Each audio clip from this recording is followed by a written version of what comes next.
진주야, 뇌물 받고 검사질했던 너네 아들 잘 있니? 예비 며느리는 애 딸린 미혼모라면? 자식 농사 참 잘 지었네. 잘 나가는 고등학교 동창 박미자가 수백 명이 보는 동창생들 앞에서 제 아들이 뇌물수수로 파면된 검사라는 사실과 곧 결혼을 할 예비 며느리가 혼자서 아이를 키우는 애 딸린 미혼모라고 대형 스크린에 띄워서 저에게 공개적으로 창피를 줬습니다. 하지만 박미자는 몰랐습니다. 언제까지 자신이 저렇게 자신만만한 위치에 서 있게 될 줄을요. 저는 강남구 서초동에 사는 올해 62세가 된 김진주라고 합니다. 지금부터 공개적으로 개망신 당한 치욕을 어떻게 되돌려줬는지 드라마처럼 기가 막히고 통쾌한 이야기를 들려드리겠습니다. 드라마 시작 전 구독과 좋아요를 꾹 눌러주시고 지금 어디서 듣고 계신지 댓글 남겨주시면 행운의 기운을 담아 그곳으로 보내드리겠습니다. 저는 국세청에서 30년 동안 공무원으로 일하다 퇴직했고 젊었을 때는 호랑이라는 별명으로 불리던 꼼꼼한 사람이에요. 돋보기 하나 들고 수억 원짜리 탈세 장부를 뒤집어 놓던 시절이 있었습니다. 숫자는 거짓말을 하지 않는다는 것이 제가 평생 동안 지켜온 신조였습니다. 오랫동안 공무원 생활을 하면서도 한 번도 부끄러운 짓을 한 적은 없었습니다. 아파트 거실에 앉아서 아침 신문을 펼칠 때마다 제가 살아온 삶이 정직하다는 생각에는 변함이 없었습니다. 모든 부모들이 그렇듯 눈에 넣어도 아깝지 않은 저희 아들 태준이는 서울중앙지검의 검사였고 저는 그 아이의 어머니였습니다. 아들이 공직자이고 검사라는 사실만으로도 충분히 품이 있는 삶이라고 생각했고 돈을 위해서 변호사가 되지 않겠다는 아들을 보며 내가 아들 하나는 잘 키워냈다는 생각을 하며 살아온 엄마였습니다. 그런데 그 믿음이 산산조각 난 건 봄비가 내리던 어느 화요일 오전이었습니다.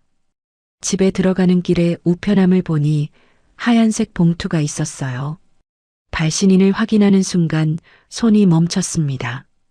발신자는 검찰청이었고 수신자는 아들 김태준이었습니다. 갑자기 이게 무슨 우편물인가? 심장이 이상하게 두근거렸어요.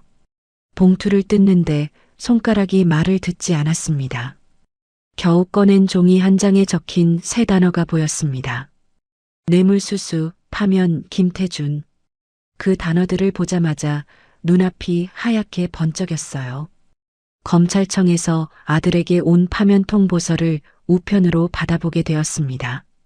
그 순간 제 심장이 멈춘 것만 같았는데 사실을 확인하려고 아들에게 전화를 걸었어요. 신호가 여러 번 갔지만 아들은 제 전화를 받지 않았습니다. 그래서 다시 걸었어요. 그런데 또 받지 않았습니다. 세 번째도 마찬가지였어요. 그 순간 머릿속에 떠오른 건 아들이 아니었습니다. 아들 태준이의 여자친구이자 예비 며느리가 될 손은진이란 아이였어요. 그 아이는 31살이었고 아들이 결혼하겠다고 하는 여자였습니다. 처음 봤을 때부터 저는 마음에 들지가 않았습니다. 어떤 부모가 아들이 애 딸린 여자랑 결혼한다는데 좋아하겠어요? 은진이는 아이가 있는 여자였거든요. 결혼도 안 한 채 아이를 키우고 있었고 서초동 한복판 대로변에서 세탁소를 운영하며 살고 있었습니다. 애 딸린 여자가 그것도 혼자서 세탁소를 하고 있다니 어떤 부모가 그런 며느리를 좋아할 수가 있을까요? 저는 그 부분이 항상 불편했습니다. 금쪽 같은 내 새끼처럼 키운 검사 아들의 짝이 애 딸린 미혼모의 세탁소 주인이라는 것이 그것 자체가 제 자존심을 긁었습니다. 그래서 저는 아들이 은진이와 헤어지길 바랬습니다. 그래서 아들 태준이에게 몇 번이나 말했어요. 내 앞날을 생각하라고, 사람을 볼 때는 제대로 보라고, 수준이 좀 맞아야 되지 않겠냐고, 세상에 여자가 반인데 왜 하필 애 딸린 미혼모나 만나고 있냐고 아들에게 원망을 했습니다. 아들은 제 말을 하나도 듣지 않았고 결국 이렇게 자존심 상하는 일까지 터져버린 거예요. 아들이 파면된 이유가 마치 은진이 때문인 것 같고 너무나 화가 나서 외투를 걸치고 은진이가 일하는 세탁소로 가서 한바탕 하려고 준비를 했습니다. 서초동 도심 대로변에 위치한 세탁소는 유리 통창 너머로 훤히 들여다 보였습니다. 스팀 다리미에서 뿜어져 나오는 하얀 수증기가 가게 안을 가득 채우고 있었고 환한 조명이 유리창 바깥까지 새어나오고 있었어요. 가게 앞에 차를 세우고 내리는데 빗방울이 외투 어깨에 떨어졌습니다. 우산도 펴지 않고 문을 밀어 열었어요.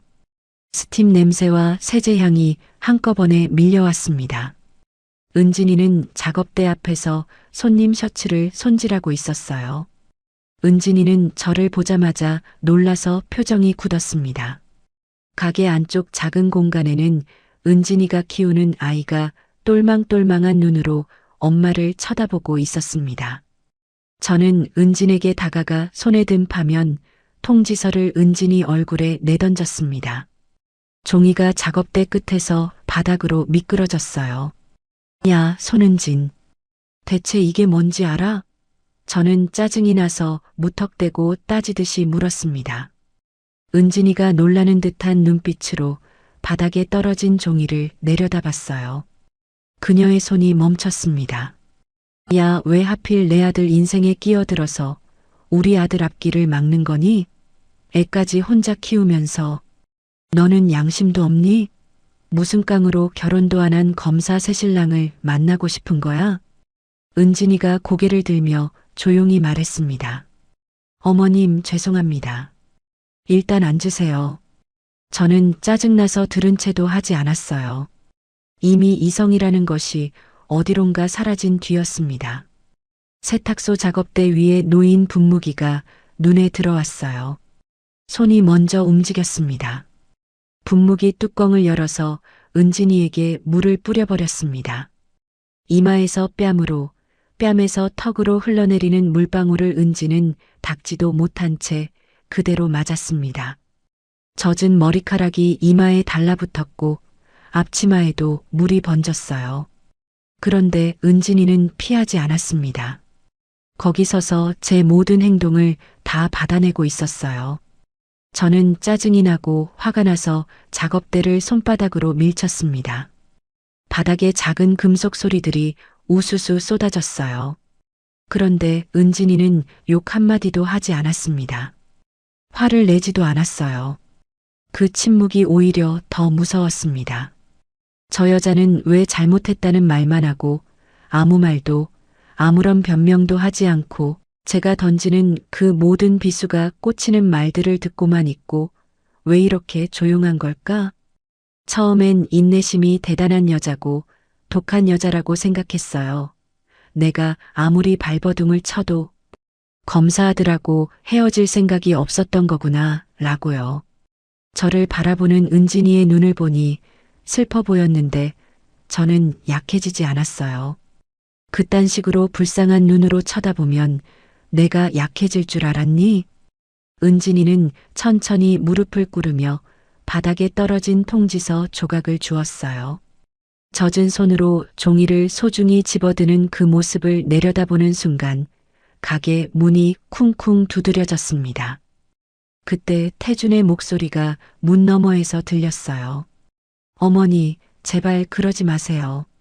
그 순간 태준이가 뛰어들어왔어요. 제가 손가락질하는 모습을 보고 어떻게 시간 맞춰서 왔는지 아들이 제 편을 들어줄 줄 알았는데 아니었어요. 저는 계속 은진이한테 말했습니다. 야, 손은진 잘 들어둬. 난 절대로 너를 내 며느리로 들일 생각 없으니까 꿈도 꾸지 마. 내 아들 인생에서 제발 좀 꺼져줘. 내 아들 발목 잡지 좀 말고. 그때 태준이가 얼굴이 창백하고 눈이 벌개져 있었습니다. 엄마, 제발 이러지 좀 말아요. 엄마가 아무리 그래도 저는 은진이랑 헤어질 생각 없어요. 그 소리를 듣자마자 아들을 잘못 키웠나? 라고 생각했어요. 그렇게 금지옥엽 키운 아들이 결국 여자 때문에 엄마한테 이렇게 화를 내다니. 처음엔 아들까지 원망했습니다. 여자 하나 때문에 아들 인생이 망가지는 것 같아서 가슴이 아팠어요. 사실 태준이가 검사직에서 파면 당하게 된 건 은진이라는 아이가 다니던 군수업체 메카닉 그룹이라는 곳 때문이었거든요. 아들 태준이는 기관총과 장갑차 그리고 드론 등 최첨단 무기를 생산하는 방산업체였어요. 검사로서 몇 조 원 단위의 엄청난 매출을 자랑하는 군수업체의 납품 비리를 수사하다가 뇌물수수 혐의로 파면이 되었고 그 업체를 조사하다가 재무팀에서 일했던 손은진을 만나서 결국 사귀게 되었거든요. 아무튼 머리가 아팠습니다. 어쩌다가 저런 팔자가 센 여자를 만나서 아들이 이렇게 되었는지, 제 팔자가 센 건지 혼자서 애를 키우는 은진이의 팔자가 센 건지 하늘을 원망했습니다. 그런 아들과 은진이를 뒤로 한 채 저는 집으로 향했습니다. 그리고 바로 그날 오후 고등학교 동창 박미자에게서 연락이 왔습니다. 서울 시내 최고급 호텔 펜트하우스에 박미자가 있었어요. 사실 미자는 아들이 수사했던 방산업체 메카닉 그룹 회장 박태영의 아내이자 제 고교 동창이었죠. 메카닉 그룹은 수십조 원의 매출을 올리는 거대한 기업이었어요. 무기를 다루는 업체이다 보니 정관계 인사들까지 웬만한 검사가 아니면 수사할 엄두도 내지 못하는 공룡 같은 회사였어요. 그런 회사에 남편을 둔 박미자는 무서울 게 없는 여자였던 거예요. 그녀는 통유리창 너머 도심을 내려다보며 와인 잔을 천천히 기울이고 있었습니다. 옆에 선 비서가 무언가를 보고하자 미자의 입꼬리가 천천히 올라갔어요. 자기 남편의 회사인 메카닉 그룹을 수사하던 제 검사들의 파면 통지서가 전달되었다는 보고였습니다. 미자는 잔을 내려놓으며 전화기를 들었어요. 번호를 누르고 잠시 기다렸습니다. 연결되자 낮고 부드럽게 말했어요. 진주야, 나야. 오랜만이다. 얼굴 좀 보자. 그 목소리는 오랜 친구를 반기는 목소리였습니다. 하지만 미자의 눈빛은 와인잔 속처럼 붉고 차가웠어요. 사흘 뒤 정장을 갖춰 입고 미자가 알려준 호텔 펜트하우스 연회장으로 향했습니다. 혹시나 파면된 아들에게 조금이라도 도움을 줄 수 있는 사람이라면 누구에게든 매달려야 했어요. 엘리베이터가 올라가는 동안 거울 속 제 얼굴을 봤습니다. 눈가에 주름이 깊어져 있었어요. 입술이 꽉 다물어져 있었고 손에 쥔 핸드백 끈이 하얗게 당겨져 있었습니다. 연회장 문이 열리자 향수 냄새와 웃음소리가 한꺼번에 밀려왔어요. 샹들리에가 눈부시게 빛났고 명품으로 치장한 사람들이 테이블마다 앉아 떠들고 있었습니다. 미자는 가장 안쪽 자리에 앉아 있었어요. 흰 드레스에 목걸이가 번쩍였고 주위에는 마치 같은 패거리들처럼 보이는 어쩌면 잘나가는 박미자의 하수인들 같아 보이는 동창들이 모여 있었습니다. 저를 보자 미자가 두 팔을 벌리며 일어섰어요. 어머, 진주야. 왔어? 이게 얼마만이야? 미자가 환하게 웃으며 말했습니다. 미자는 제 아들이 자기 남편의 회사를 수사하던 검사라는 사실도 알았고 파면된 것도 알고 있었어요. 저는 억지로 웃음을 지으며 자리에 앉았어요. 아들을 살려야 한다는 생각 하나로 등을 곧게 폈습니다. 미자가 동창들을 둘러보며 말했어요. 얘들아, 우리 진주 왔다. 국세청의 공무원으로 계산기나 두드리던 여자야. 다들 알지? 동창들의 웃음소리가 터졌습니다. 저는 고개를 끄덕였어요. 그런데 미자가 찻잔을 내려놓으며 아무렇지도 않게 말했습니다. 근데 진주야, 네 아들 태준이 요즘 어떠냐? 뉴스 보니까 좀 시끄럽던데. 순간 테이블이 조용해졌어요. 시선이 일제히 저를 향했습니다. 손끝이 파르르 떨렸어요. 얼굴이 화끈거렸습니다. 오해가 있는 것 같아. 아마 곧 누명 벗고 정리될 거야. 저는 침착하게 말했어요. 미자가 입꼬리를 올리며 말했습니다. 그렇구나. 뇌물 검사로 몰린 거라니까 참 안 됐다 싶었어. 어머니가 국세청 공무원 출신인데 아들이 돈이나 처받고 검사질하다가 잘리니까 더 창피하겠다. 그치? 동창 하나가 작게 웃었어요. 다른 사람이 시선을 피했습니다.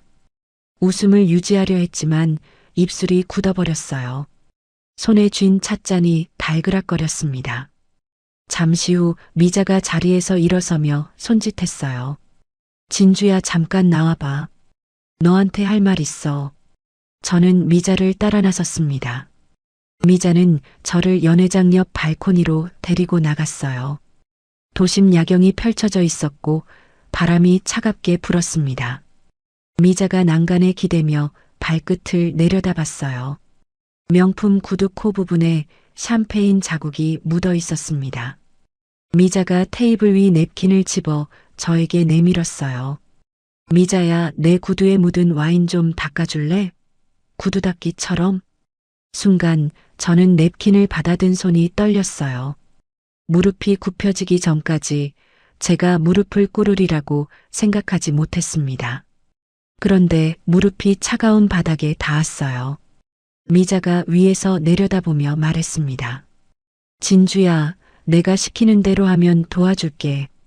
태준이 살리고 싶지? 난 그럴 힘이 있다는 거 잘 알잖아. 그럼 네가 알아서 내 앞에서 먼저 무릎 꿇어. 그리고 미자가 제 귀에 대고 낮게 덧붙였어요. 앞으로 내가 시키는 대로만 해. 그러면 태준이 숨통은 튀게 해줄게.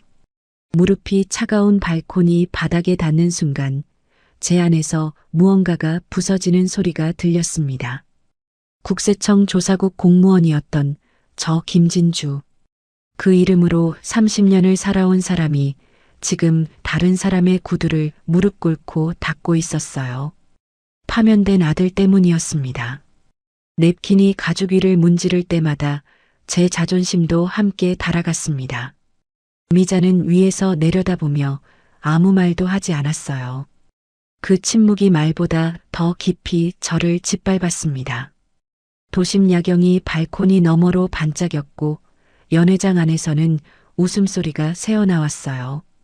고개를 들 수가 없었습니다. 들면 안 됐어요. 고개를 드는 순간 눈물이 떨어질 것 같았거든요. 미자가 위에서 내려다보며 말했습니다. 진주야, 내가 도와줄게. 태준이 일 내가 손 쓸 수 있어. 그 말에 손이 멈췄어요. 아들을 살릴 수 있다는 말 한마디가 저를 이 자리에 무릎 꿇게 한 이유였습니다. 저는 이를 악물고 다시 구두를 열심히 닦았어요. 미자가 핸드백에서 봉투 하나를 꺼내 내밀었습니다. 두껍고 낡은 봉투였어요. 두 손으로 받아들었습니다. 일어서면서 무릎에 묻은 먼지를 털었어요. 미자가 입꼬리를 올리며 말했습니다. 잘했어. 진주야, 지금 자존심 세울 때가 아니잖아. 들어가자. 고생했어. 오늘 제대로 즐겨야지. 연회장 안으로 돌아온 뒤 핸드백 속 봉투를 꼭 쥔 채 자리에 앉았습니다. 미자는 아무 일도 없었다는 듯 동창들과 웃으며 이야기를 나눴어요. 테이블 아래서 조심스럽게 봉투를 열었습니다. 손가락이 안쪽 종이를 꺼냈어요. 눈이 글씨를 따라갔습니다. 아들을 돕겠다는 확약서가 아니었어요. 미자의 차명 계좌 세금 문제를 처리하라는 지시서였습니다. 유령 법인 명단, 계좌번호, 처리 방법. 그것들이 깨알 같은 글씨로 빼곡히 적혀 있었어요. 손이 멈췄습니다. 이건 도움이 아니었어요. 저를 공범으로 만들겠다는 것이었습니다. 30년 공직 생활 동안 단 한 번도 불법적인 서류에 손을 댄 적이 없었어요. 그런데 지금 손안에 들린 이것은 제가 서명하는 순간 저도 미자와 같은 사람이 되는 서류였습니다. 봉투를 도로 내던지고 싶었어요. 하지만 아들 태준이 생각났습니다. 봉투를 핸드백 깊숙이 밀어 넣었어요. 그때 연회장 앞쪽 대형 스크린에 불이 들어왔습니다. 미자의 사회공헌 활동을 담은 영상이라는 소개 자막이 떴어요. 동창들이 스크린을 향해 고개를 돌렸습니다. 잔잔한 음악과 함께 미자가 봉사활동을 하는 장면들이 흘러나왔어요. 저는 그냥 멍하니 바라봤습니다. 그런데 영상이 중간쯤 흘렀을 때 갑자기 화면이 바뀌었어요. 뉴스 화면이었습니다. 서울중앙지검 검사 김태준, 뇌물수수 혐의로 파면. 화면 아래 자막이 선명하게 찍혀 있었어요. 그리고 태준의 이름이 또렷하게 보였습니다. 저는 심장이 쿵 내려앉았어요. 손이 테이블을 잡았습니다. 동창들의 수군거림이 시작됐어요. 그런데 영상은 거기서 끝나지 않았습니다. 화면이 한 번 더 바뀌었어요. 예비 며느리 은진이의 세탁소 외관 사진이었습니다. 그 아래 작은 글씨로 적혀 있었어요. 파면된 검사의 예비 며느리, 미혼모 세탁소 운영자. 연회장이 순식간에 술렁였습니다. 누군가 웃음을 터뜨렸어요. 다른 누군가는 혀를 찼습니다. 시선이 일제히 저를 향했어요. 저는 창피해서 자리에서 일어설 수가 없었습니다. 다리가 굳어버렸어요. 얼굴이 타오르는 것 같았습니다. 귀에서 웅웅 소리가 났어요. 스크린 속 세탁소 사진이 눈앞에서 지워지지 않았습니다. 미자가 마이크를 잡으며 동창들을 향해 환하게 웃었어요. 영상을 보니까 다들 놀랐지? 우리 진주 사정이 좀 딱하잖아. 아들이 돈 받고 검사직에서 잘리고 애 딸린 미혼모랑 결혼한다고 하네. 하하. 다들 우리 진주 좀 위로해줘. 낄낄거리는 웃음소리가 연회장을 가득 채웠습니다. 누군가 손가락질을 했어요. 자식 농사 참 잘 지었다는 말이 들렸습니다. 그 소리들이 귓속에서 날카롭게 울렸어요. 저는 손이 떨려서 핸드백 손잡이를 꽉 쥐었습니다. 손마디가 하얗게 질렸어요. 미자가 동창들에게 말했습니다. 잠깐 실례할게. 진주랑 할 얘기가 있어서. 미자가 저를 향해 손짓했어요. 따라오라는 것이었습니다. 자리에서 일어섰어요. 다리가 후들거렸습니다. 연회장을 빠져나와 복도 끝 엘리베이터 앞에 섰어요. 미자가 엘리베이터 버튼을 누르며 말했습니다. 문이 열렸어요. 둘이 안으로 들어갔습니다. 문이 닫히자 음악 소리가 사라졌어요.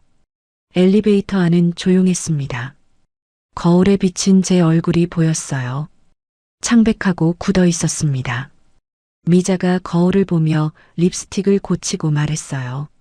진주야, 그 영상 내가 만든 거야. 손이 떨렸습니다. 미자가 계속 말했어요. 태준이 뇌물 검사로 만든 것도 나야. 처음부터 내가 설계한 거라고. 저는 귀를 의심했습니다. 미자가 립스틱 뚜껑을 닫으며 입꼬리를 올렸어요. 네가 더 망가지는 꼴 보는 게 내 낙이거든. 오래됐어, 그 취미. 그리고 미자는 마치 마녀처럼 웃었습니다. 소름이 끼치는 웃음이었어요. 그 말이 머릿속에서 폭발했습니다. 미자가 설계했다고요. 내 고등학교 동창이, 내가 구두를 닦아준 사람이, 내가 아들을 살려달라고 매달린 사람이. 저는 다리에 힘이 풀렸어요. 엘리베이터 벽에 손을 짚었습니다. 미자는 태연하게 거울 속 자신을 바라보고 있었어요. 저는 그 옆모습을 보며 30년 동안 단 한 번도 느껴본 적 없는 감정을 느꼈습니다. 이건 분노가 아니었어요. 그보다 더 차갑고 단단한 무언가였습니다. 엘리베이터 문이 열렸어요. 미자가 먼저 내렸습니다. 저는 한 박자 늦게 내렸어요. 미자의 뒷모습을 바라보며 한 가지를 다짐했습니다.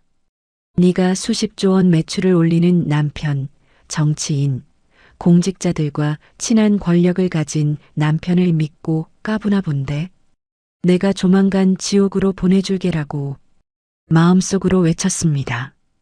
그런데 사실 저에게는 그럴 힘이 없었어요. 그런데 하늘을 보면서 잠시 생각했어요. 지금까지 공무원 생활하면서 단 한 번도 불법적인 일을 하지 않고 살았으니 하늘이 도와줄 거라고요. 그렇게 로비를 빠져나오자 폭우가 쏟아지고 있었습니다. 저는 우산이 없었어요.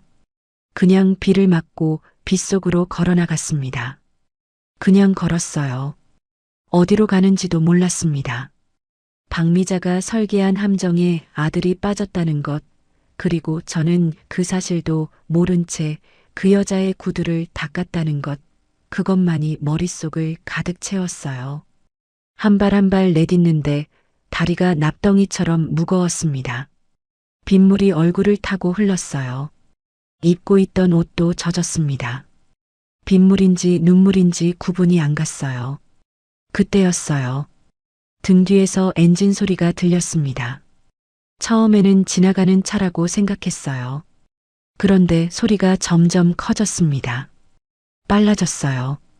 고개를 돌렸습니다. 전조등이 꺼진 검은 고급 승용차 한 대가 저를 향해 빠른 속도로 달려오고 있었어요. 빗속에서 유령처럼 다가오는 그 차를 보며 발이 굳었습니다.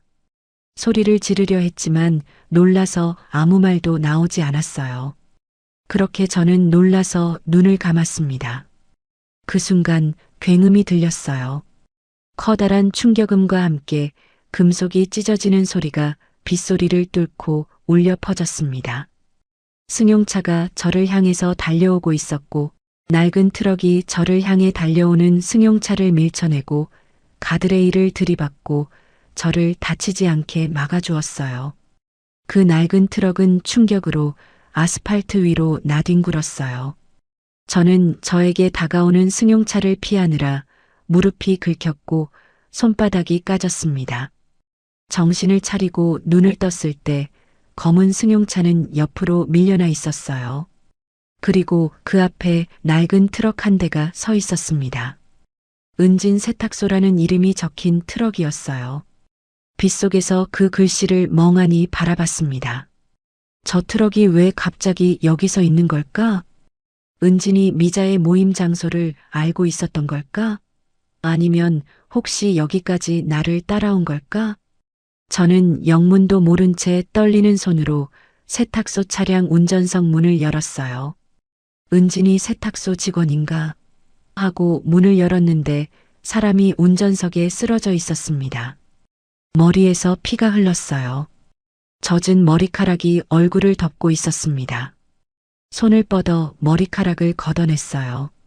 그 얼굴을 확인하는 순간 숨이 멈추는 것 같았습니다. 운전을 한 건 바로 은진이었어요. 챕터 3- 비밀 병기 공개. 저는 먼저 119를 부르고 차 안에서 쓰러진 은진이를 끌어내렸습니다. 은진이의 이마에서 피가 흘렀습니다. 핸들 위로 고꾸라진 몸이 꼼짝도 하지 않았어요. 빗속에서 세탁소 차량 트럭 문을 붙잡고 서 있는데 다리가 후들거렸습니다. 이 여자가 왜 여기 있는 걸까? 왜 이 빗속에서, 왜 저를 향해 달려온 차 앞으로 뛰어든 걸까? 머릿속이 하얘졌어요. 손이 은진의 어깨를 잡았습니다. 차갑고 축축했어요. 그때 저 멀리서 뛰어오는 발소리가 들렸습니다. 아들 태준이었어요. 언제 왔는지 아들이 제 옆에 서서 은진이를 확인했어요. 나중에 알게 된 사실이지만 태준은 미자의 모임 소식을 듣고 혹시라도 어머니에게 무슨 일이 생길까봐 호텔 근처에서 기다리고 있었던 거였어요. 은진이도 마찬가지였습니다. 태준이에게 연락을 받고 뒤따라온 것이었어요. 태준은 트럭 안으로 뛰어들어 은진을 안았습니다. 은진아, 은진아. 제발. 태준의 목소리가 갈라졌어요. 빗물인지 눈물인지 구분이 안 되는 것이 아들의 뺨을 타고 흘렀습니다. 저는 그 자리에 서서 아무것도 할 수 없었어요. 구급차 사이렌 소리가 멀리서 들려왔습니다. 사고 현장에서 박미자의 비서가 검은 승용차에서 내리는 것을 봤습니다. 당황한 표정으로 주위를 둘러보더니 이내 뒤돌아 뛰기 시작했어요. 그 뒷모습을 멍하니 바라봤습니다. 미자가 시킨 것이었어요. 저를 교통사고로 죽이려고 한 것이었습니다. 그리고 그 차 앞으로 뛰어들어 저를 구해준 건 바로 은진이었어요. 제가 그토록 멸시하고 분무기 물을 끼얹고 모욕했던 그 여자가 지금 제 목숨을 구하고 피를 흘리며 쓰러져 있었습니다. 저는 충격을 받아 심장이 조여드는 것 같았어요. 숨이 제대로 쉬어지지 않았습니다. 이 아이가 나를 구하다가 죽으면 어떡하지? 그 미안함을 안고 평생 살아가야 하는데 어떡하지? 제발 살아야 해. 살려주세요. 라고 하늘에 기도를 했습니다. 그때 구급차가 도착했어요. 대원들이 은진을 들것에 옮겼습니다. 태준이 은진의 손을 꼭 쥔 채 따라갔어요. 은진아 제발 죽지 마.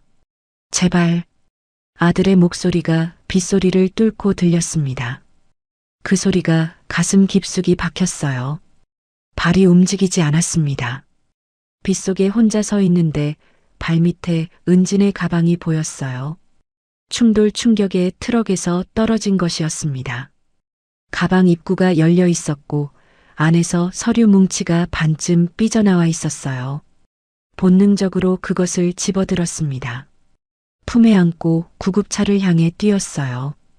병원 응급실은 소독약 냄새와 형광등 빛으로 가득했습니다. 차갑고 딱딱한 대기실 의자에 앉아 수술실 불빛을 바라봤어요. 태주는 수술실 앞 복도에 서서 벽에 이마를 기댄 채 움직이지 않았습니다. 어깨가 떨리고 있었어요. 저는 아들에게 쉽게 다가가지 못했습니다. 하고 싶은 말과 묻고 싶은 말이 많았지만 지금은 아무 말도 할 수가 없었어요. 태준이도 수술이 잘 되길 바라며 아무 말 하지 않았습니다. 태준이는 충격이 커서 말로 하기가 힘들었나 봐요. 대신 대기실 구석 자리로 돌아와 은진의 가방을 무릎 위에 올려놓았습니다. 손이 가방 안으로 들어갔어요. 서류 뭉치를 꺼냈습니다. 떨리는 손으로 첫 번째 서류를 펼쳐서 저에게 보여줬습니다. 첫 장은 은진이가 키우는 아이에 관한 서류였습니다. 출생신고서, 그리고 손으로 쓴 유언장이었어요. 눈이 글씨를 따라갔습니다. 읽을수록 손이 떨렸어요. 은진이 키우는 그 딸아이는 은진이가 낳은 딸이 아니었습니다. 그 서류에는 아이의 부모 이름이 적혀 있었어요. 박성호, 김수연. 그 부부는 방산업체 메카닉 그룹의 군납 비리를 내부 고발하려다 의문의 사고로 사망한 부부였습니다. 그들은 가족 형제, 부모님도 없었고 친척들도 없었습니다. 유언장에는 두 사람이 죽기 전 은진에게 아이를 부탁한다는 내용이 적혀 있었어요. 아이를 살려달라고, 자신들이 알게 된 것들을 세상에 알려달라고. 손으로 쓴 글씨가 군데군데 번져 있었습니다. 공룡 같은 거대 방산업체의 내부 비리 실체를 알게 된 내부 고발 직원이 목숨의 위험을 직감하고 혹시라도 자신들이 잘못될 경우를 대비해서 준비한 것이겠죠. 은진이는 동료 부부가 의문사로 사고를 당했는데 아무런 조사도 없이 사건이 종결되자 공포를 느끼고 퇴사한 것이었어요. 퇴사한 은진이에게 사건 수사를 요청하던 아들 태준이가 은진이를 좋아해서 사귀게 된 것이었고요. 은진이는 동료가 의문의 사고를 당한 채 사망한 사실에 공포를 느껴 공룡같이 커다란 방산업체에서 조용히 퇴사를 하고 아무 정보도 없는 것처럼 위장하려고 세탁소 일을 하던 것이었어요. 그리고 검사인 남자친구이자 제 아들 태준이까지도 뇌물수수 누명을 씌워서 파면시킬 정도로 엄청난 권력을 휘두르는 것이 무서웠던 것이었죠. 두 번째 서류는 방산업체 메카닉 그룹의 자금 흐름을 추적한 기록이었어요. 계좌번호, 날짜, 금액, 경로, 5년치 기록이었습니다. 국세청에서 30년을 일한 눈으로 봐도 정교한 추적이었어요. 이걸 혼자서 세탁소를 운영하면서 아들 태준이와 함께 준비한 메카닉 그룹을 넘어뜨릴 수 있는 강력한 증거들이었어요. 세 번째 서류를 펼쳤어요. 은진의 일기장이었습니다. 낡고 표지가 달아 있었어요. 손가락이 중간쯤 펼쳐진 페이지를 가리켰습니다. 그곳에 눈이 멈췄어요. 오늘도 태준이 어머님께 혼났다. 물세례를 얻어맞고 온갖 욕을 얻어먹었지만 그래도 괜찮다. 난 태준 씨를 사랑하니까 그 어머님도 사랑해야 하니까. 그리고 태준 씨 어머님은 나쁜 분이 아니니까 나도 내 아들이 애딸린 미혼모랑 결혼하다고 했다면 아마 반대했을 테니까 라고 적혀 있었고 언젠가 어머니도 진실을 알게 되시면 나를 이해해 주실 거라고 믿는다. 그날까지 버티자. 아자아자 화이팅! 이라고 써 있었어요. 저는 태준이가 보여준 그 일기장을 보고 병원 복도 한복판에서 눈물을 흘리고 있었습니다. 가슴이 조여드는 것 같았어요. 어머님은 나쁜 분이 아니니까. 그 한 문장이 눈앞에서 지워지지 않았습니다. 이 여자는 제가 퍼부은 폭언 속에서도 저를 원망하지 않았던 겁니다. 오히려 저를 믿고 있었어요. 언젠가 제가 진실을 알면 이해해 줄 거라고 그것을 믿으며 5년 동안을 버텨온 것이었습니다. 저는 눈물이 났어요. 저를 그렇게 생각하는 예비 며느리 은진이게 대했던 저의 행동들이 주마등처럼 스쳐갔어요. 그리고 저의 목숨을 살려주기 위해서 위험을 무릅쓰고 저를 미행하고 위험을 감지해서 자신이 오히려 사고를 당해서 병실에서 수술을 받고 있는 은진이를 생각하니 마음이 아팠습니다. 저는 소리 없이 눈물을 흘렸습니다. 손등으로 닦으려 했는데 멈추지 않았어요. 그날은 형광등 불빛이 유독 차갑고 밝게 느껴졌습니다. 저는 입을 틀어막고 가슴을 쥐어짰어요. 다음 장을 넘겼습니다. 은진이 세탁소 안쪽 밀실에 구축한 서버 기록이 있었어요. 미자의 해외 비자금 이동 경로, 차명 계좌 목록, 메카닉 그룹의 군납 비리 원천 데이터, 5년 동안 혼자 쌓아온 증거들이었습니다. 이걸 다 가지고 있었으면서 왜 진작 움직이지 않은 걸까? 의문이 들었는데 다음 페이지에 답이 있었어요. 그건 바로 아이 때문이었습니다. 증거가 불완전한 상태에서 움직이면 아이가 위험해진다고 생각한 거였어요. 박미자가 동료 부부를 처리한 방식을 아이에게도 쓸 수 있다고. 그래서 기다렸던 겁니다. 완벽한 한 방을 위해 5년을 기다린 거예요. 최고의 박앤장이라고 하는 최고의 변호사 로펌을 거느린 그들을 무너뜨리려면 강력하고 확실한 한 방이 필요했던 거예요. 저는 서류를 꽉 쥐었습니다. 이 여자가 미혼모 소리를 들으면서도 제게 모욕을 당하면서도 버텨온 이유가 바로 이것이었어요. 어쩌면 자신이 죽을 수도 있었는데 은진이 대신 동료 부부가 내부 비리를 갖고 있다가 죽음을 당했으니 자신의 아이도 아닌데 동료들의 아이를 책임지려고 한 것이었어요. 저는 가슴이 무너지는 것 같았습니다. 그 시각 수술실 불이 꺼졌어요. 문이 열리고 의사가 나왔습니다. 태준이 달려갔어요. 의사가 고개를 끄덕이는 것이 보였습니다. 수술은 잘 끝났고 생명에는 지장이 없다는 것이었어요. 저는 한숨을 돌렸습니다. 태준이 벽에 등을 기대며 두 손으로 얼굴을 감쌌습니다. 어깨가 크게 들썩였어요. 자리에서 일어났습니다. 은진의 서류들을 가슴에 꼭 안았어요. 더 이상 망설일 이유가 없었습니다. 은진이 5년 동안 혼자 쌓아온 것들, 그리고 제가 30년 동안 국세청에서 갈고 닦은 것들, 이 두 가지를 합치면 미자를 무너뜨릴 수 있었어요. 아니, 반드시 무너뜨려야 했습니다. 복도를 걸어 수술실 앞에 선 태준의 옆으로 다가갔어요. 아들이 고개를 들었습니다. 충혈된 눈이 저를 바라봤어요. 태준아. 저는 조심스럽게 말했습니다. 어미가 잘못했다. 태준이 아무 말도 하지 않았어요. 하지만 눈물이 다시 흘렀습니다. 아들은 한참을 그렇게 서 있다가 천천히 고개를 끄덕였어요. 그 끄덕임 하나가 용서라는 것을 알았습니다. 가슴이 뜨거워졌어요. 은진이가 깨어나면 내가 직접 사과할 거다. 그리고 우리 셋이서 저 여자를 끝내버리자. 서류 뭉치를 꽉 쥐며 말했습니다. 태준의 눈빛이 흔들렸어요. 그리고 처음으로 희망처럼 보이는 것이 그 눈 안에 생겼습니다. 사흘 뒤 은진이 깨어났습니다. 병실 안은 조용했어요. 창밖으로 햇살이 들어왔습니다. 은진의 눈이 천천히 떠졌어요. 처음에는 낯선 곳을 둘러보듯 시선이 흔들렸습니다. 그러다 저와 눈이 마주쳤어요. 그의 표정이 굳어지는 게 느껴졌습니다. 저를 경계하는 눈빛이었어요. 당연했습니다. 분무기 물을 끼얹고 모욕을 퍼부은 사람이 침대 옆에 앉아 있으니까요. 저는 은진이의 손을 잡았습니다. 은진아, 미안하구나. 그동안 내가 잘못했다. 저는 조용히 말했습니다. 눈을 피하지 않았어요. 네가 어떤 사람인지 알지도 못하면서 내가 먼저 판단했다. 미안하다.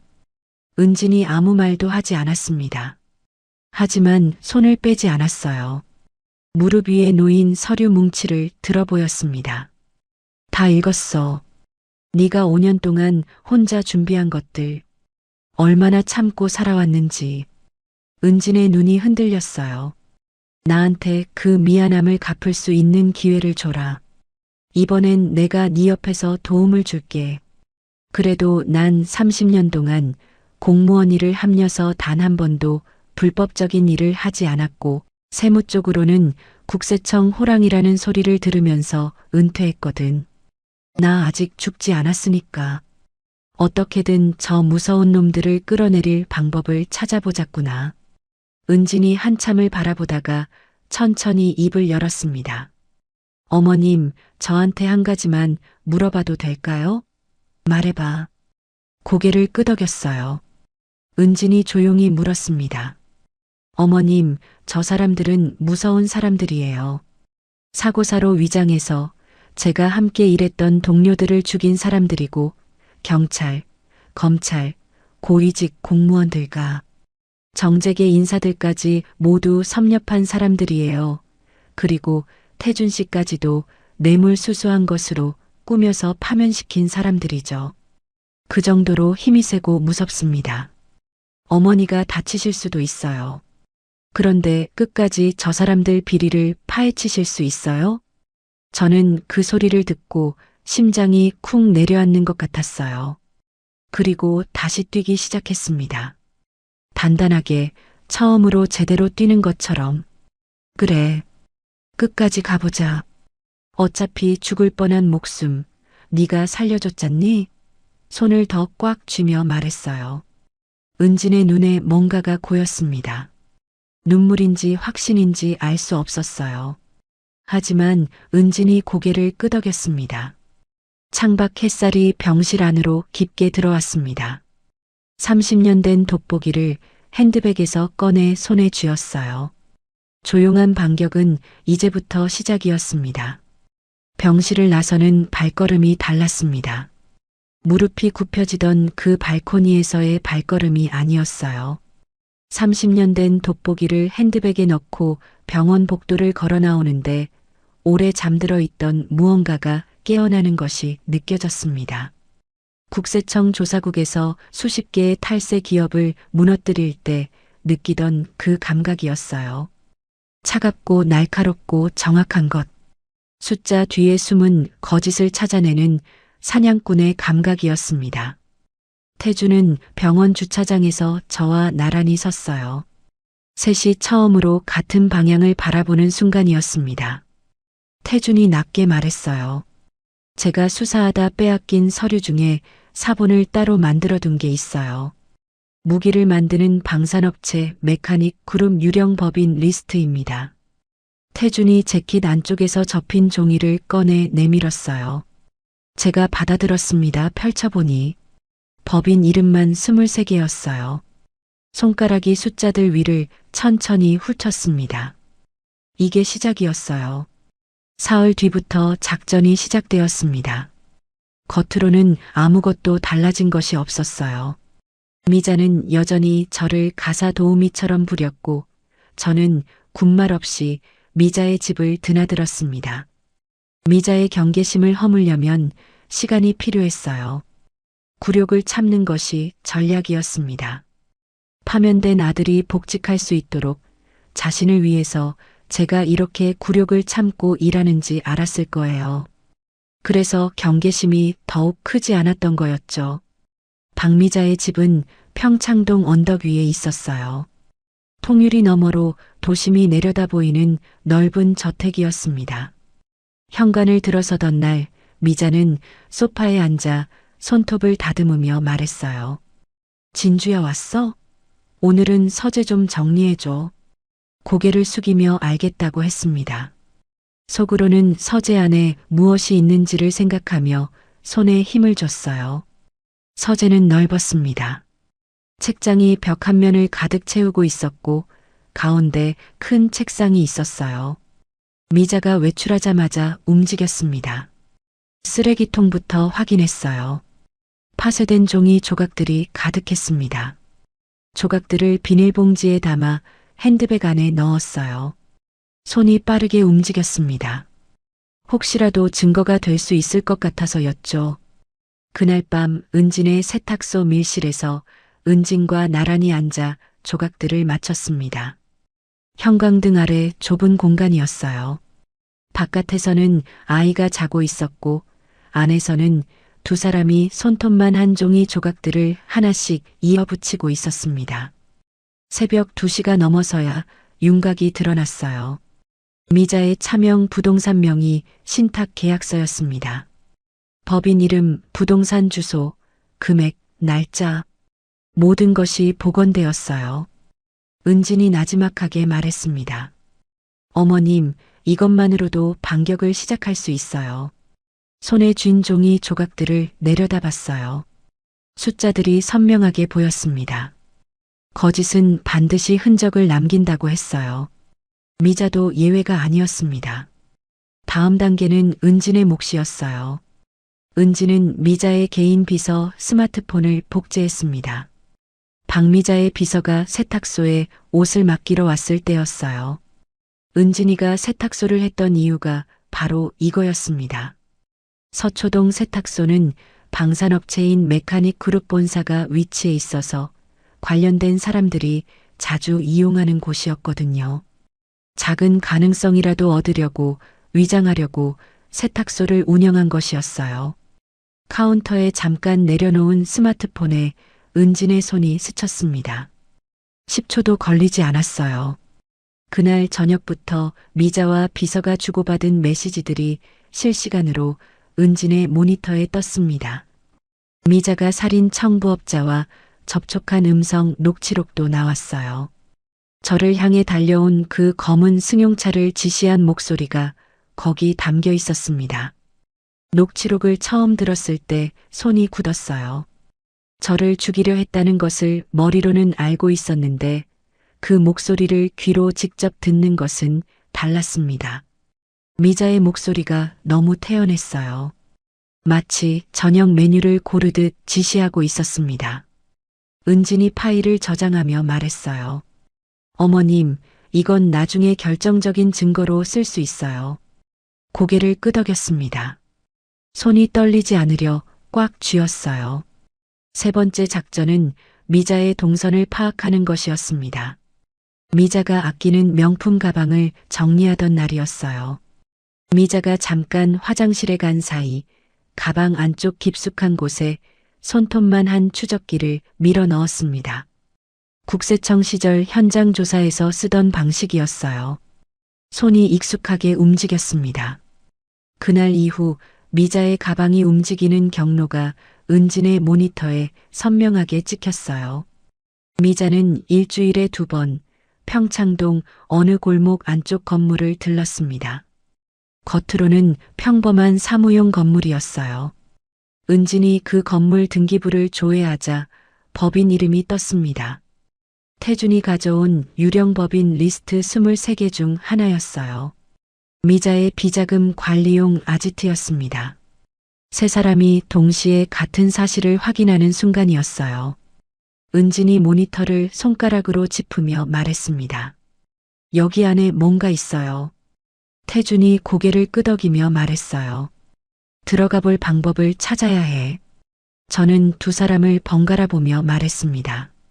내가 들어간다. 미자가 나를 믿고 있으니까. 며칠 뒤 미자에게 전화를 걸었습니다. 차명 계좌 세금 문제를 해결할 수 있다고 했어요. 국세청 공무원 출신인 제가 직접 나서면 문제없이 처리할 수 있다고 했습니다. 미자는 잠깐 침묵하더니 웃으며 말했어요. 그래, 그럼 여기로 와봐. 평창동 그 건물 안에는 작은 사무실이 있었습니다. 책상 위에 서류들이 쌓여 있었고 벽장 안에 금고가 있었어요. 미자가 서류 한 묶음을 내밀었습니다. 제가 국세청에서 일을 했기 때문에 탈세하는데 도움이 될 것이라고 생각하고 저에게 일을 시키는 것이었어요. 이것들 좀 정리해줘. 서류를 받아들고 천천히 훑었어요. 차명 계좌의 입출금 패턴, 금액의 단위, 날짜의 간격. 이 숫자들 사이에 미자가 쓰는 자금 세탁 방식의 규칙이 보였습니다. 서류를 정리하는 척하며 핵심 패턴을 머릿속에 새겼어요. 그러면서 미자가 스스로 수법을 설명하도록 유도했습니다. 이 계좌는 어떤 방식으로 운용한 거니? 세금 처리를 제대로 하려면 흐름을 알아야 해서 미자가 아무 의심 없이 설명하기 시작했어요. 그 말 한마디 한마디가 자백이었습니다. 미자가 커피를 가지러 잠깐 자리를 비웠을 때 금고 옆 서랍을 열었어요.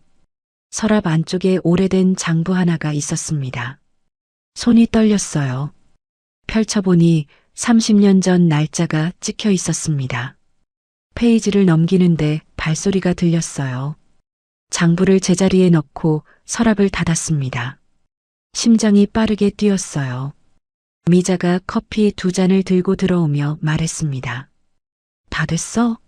고개를 끄덕이며 웃었어요. 응, 다 됐어. 말끔히 처리했어. 저는 세금 정리를 도와주면서 저 금고 안에 무엇이 있는지 이제 알았습니다. 그날 밤 세탁소 밀실에서 태준이와 은진이 그리고 저 이렇게 세 사람이 모였습니다. 태준은 파면당했지만 검사로서 재기하기 위해서 자신의 역할을 톡톡히 했어요. 수사관들과 함께 미자가 매수한 증인들의 소재를 파악했다고 했어요. 협박 편지 사본도 확보했다고 했습니다. 은지는 메카닉 그룹 중앙 서버에서 뽑아낸 군납 비리 원천 데이터를 모니터에 띄웠어요. 30년치 단가 부풀리기 기록이었습니다. 저는 미자의 자금 세탁 패턴을 수기로 정리한 메모를 테이블 위에 펼쳤어요. 세 가지가 맞물리는 순간이었습니다. 은진이 말했어요. 퍼즐 조각이 거의 다 모였어요. 태준이 말했습니다. 한 가지만 더 있으면 돼요. 저 금고 안에 있는 것. 두 사람이 저를 봤어요. 고개를 끄덕였습니다. 그 장부를 꺼내오면 끝난다. 저는 낮게 말했어요. 형광등 불빛 아래 세 사람의 그림자가 나란히 벽에 드리워졌습니다. 그런데 바로 그 순간 은진의 모니터가 울렸어요. 미자의 비서가 보낸 메시지였습니다. 은진이 화면을 확인하더니 표정이 굳었어요. 어머님, 박미자가 뭔가 눈치챈 것 같아요. 어떡하죠? 모니터 화면을 들여다봤어요. 미자가 방산업체 메카닉 그룹에 강철민 상무에게 보낸 메시지였습니다. 강철민 상무는 박미자의 오른팔이자 메카닉 그룹의 실세로 미자가 더러운 일을 처리할 때마다 앞세우는 남자였어요. 저는 심장이 천천히 내려앉았습니다. 은진이 가리킨 모니터 화면에는 짧은 메시지 하나가 떠 있었습니다. 박미자의 비서가 강철민 상무에게 보낸 것이었어요. 그 여자들 움직임이 수상합니다. 확인 필요할 것 같습니다. 그 문장을 읽는 순간 세탁소 밀실 공기가 달라지는 것 같았어요. 태준이 모니터를 들여다보며 말했습니다.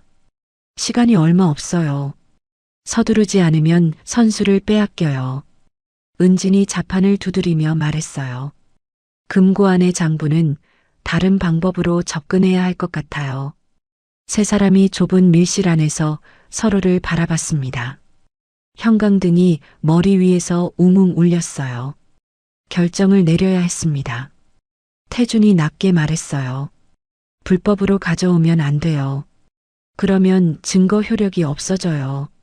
맞는 말이었습니다.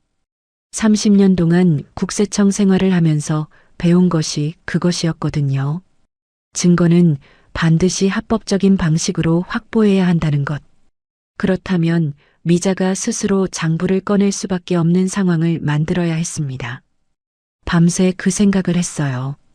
어떻게 하면 미자가 스스로 금고를 열게 만들 수 있을까요? 다음 날 아침 일찍 미자에게 전화를 걸었습니다. 목소리를 최대한 차분하게 가다듬었어요.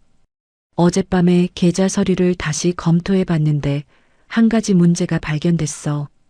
국세청에서 특정 법인 계좌를 들여다보기 시작한 것 같아. 거짓말이었습니다. 하지만 미자가 가장 두려워할 말이었어요. 전화 너머에서 미자의 숨소리가 달라졌습니다. 잠깐의 침묵이 흘렀어요. 그리고 미자가 말했습니다. 진주야, 당장 여기로 넘어와. 저는 평창동 사무실로 향했어요. 골목 안쪽 건물 계단을 오르는데 손에 쥔 핸드백 끈이 팽팽하게 당겨졌습니다. 오늘은 반드시 장부를 봐야 했어요. 사무실 문을 열고 들어서자 미자가 안을 서성이고 있었습니다. 평소의 여유로운 모습이 아니었어요. 명품 재킷 단추를 만지작거리는 손이 보였습니다. 미자가 물었어요. 어디서 그 얘기 들었어? 표정을 유지하며 말했습니다. 국세청 후배한테 연락이 왔어. 미자 씨 법인 이름이 오르내린다고. 미자의 얼굴이 굳었어요. 그 순간을 놓치지 않았습니다.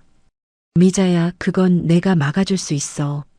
대신 오래된 장부도 함께 검토해야 완벽하게 막을 수 있어. 세무조사관 눈으로 직접 봐야 어떻게 처리할지 알 수 있거든. 미자가 잠깐 저를 바라봤습니다. 의심하는 눈빛이었어요. 눈을 피하지 않았습니다. 미자가 천천히 금고 앞으로 걸어갔어요. 번호를 돌렸습니다. 딸깍 소리와 함께 금고 문이 열렸어요. 금고 안에는 서류 봉투들이 가지런히 쌓여 있었습니다. 그리고 가장 안쪽에 낡은 장부 하나가 있었어요. 미자가 장부를 꺼내 들었습니다. 건네주려다 멈췄어요. 미자의 손이 장부 위에 올려진 채 굳어 있었습니다. 그때 미자의 눈빛이 바뀌었어요. 차갑고 날카롭게. 진주야. 미자가 낮게 불렀습니다. 속이 철렁 내려앉았어요. 웃음을 유지했습니다. 무슨 소리야? 걱정이 돼서 그렇지. 미자가 장부를 다시 금고 안에 넣으며 말했어요. 오늘은 그냥 가봐. 내가 좀 더 생각해보고 다시 연락할게. 금고 문이 닫혔습니다. 아직이었어요. 장부를 손에 넣지 못했습니다. 하지만 한 가지는 확인했어요. 미자가 흔들렸다는 것이었습니다. 사무실을 나오면서 속으로 다짐했어요. 그 흔들림이 시작됐으니까요. 그리고 미자가 스스로 자금 세탁 수법을 설명하도록 유도했던 것도 오늘 성과였습니다. 은진이 밀실에서 그 대화를 실시간으로 녹취하고 있었거든요. 세탁소로 돌아오자 은진이 헤드폰을 벗으며 말했어요. 다 들었어요. 녹취 파일 저장했습니다. 미자가 직접 설명한 거니까 이건 증거 효력이 있어요. 처음으로 확실한 것 하나를 손에 쥔 느낌이었습니다. 그날 밤이었어요. 태준에게서 연락이 왔습니다. 목소리가 굳어 있었어요.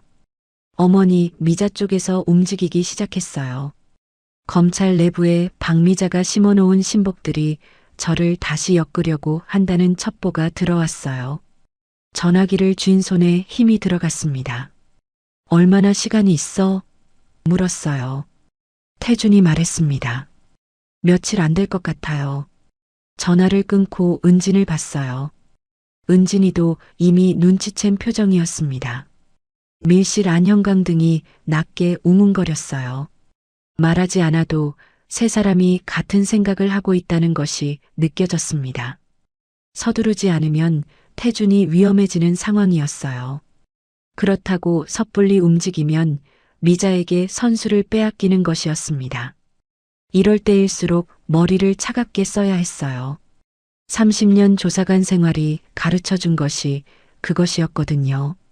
감정이 앞서면 반드시 빈틈이 생긴다는 것. 탁자 위에 놓인 수기 메모를 다시 펼쳤습니다. 숫자들을 들여다봤어요. 미자가 자금을 빼돌리는 패턴이 보였습니다.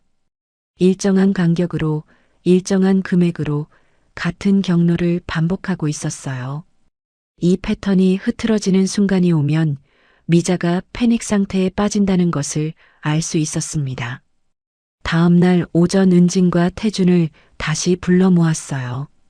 세탁소 밀실에서 증거를 찾고 그들을 무너뜨리기 위해서 셋이 모인 것이 몇 번째인지 셀 수가 없었습니다. 은진이 모니터 2개를 켰어요. 하나에는 미자의 비자금 이동 경로가 실시간으로 떠 있었습니다.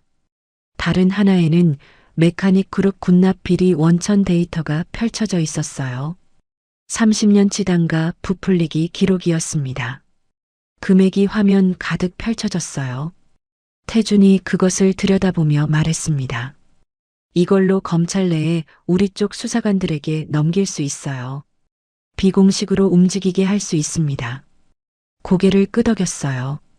은진이 자판을 두드리며 말했습니다.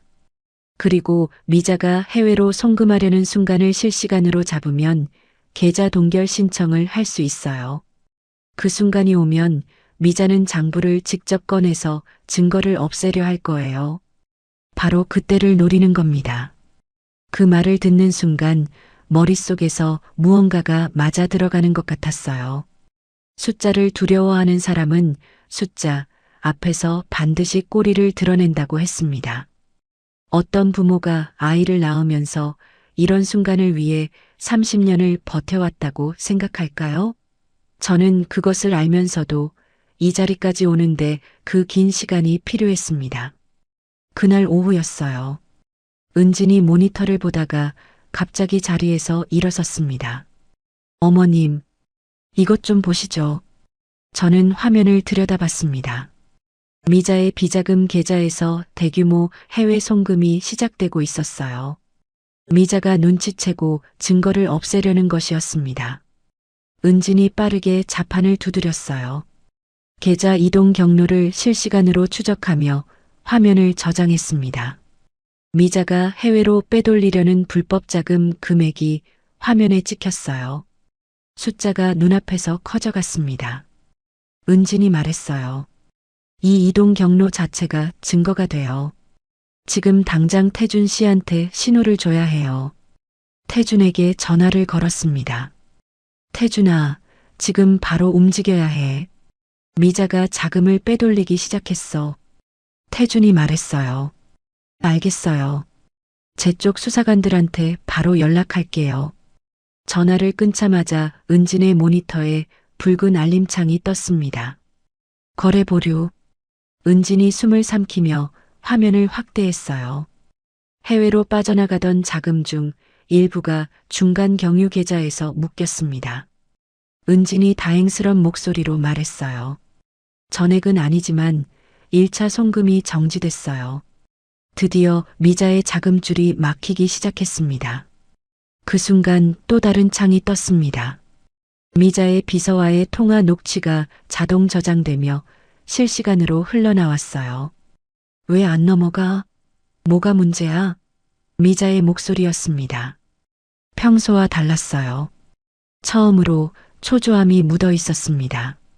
저는 우리의 반격이 시작되었고 미자가 당황하는 모습을 보며 안도의 한숨을 내쉬고 전화를 끊었어요. 밀실 안이 팽팽하게 긴장되었습니다. 은진의 손가락이 자판 위를 쉬지 않고 움직였어요.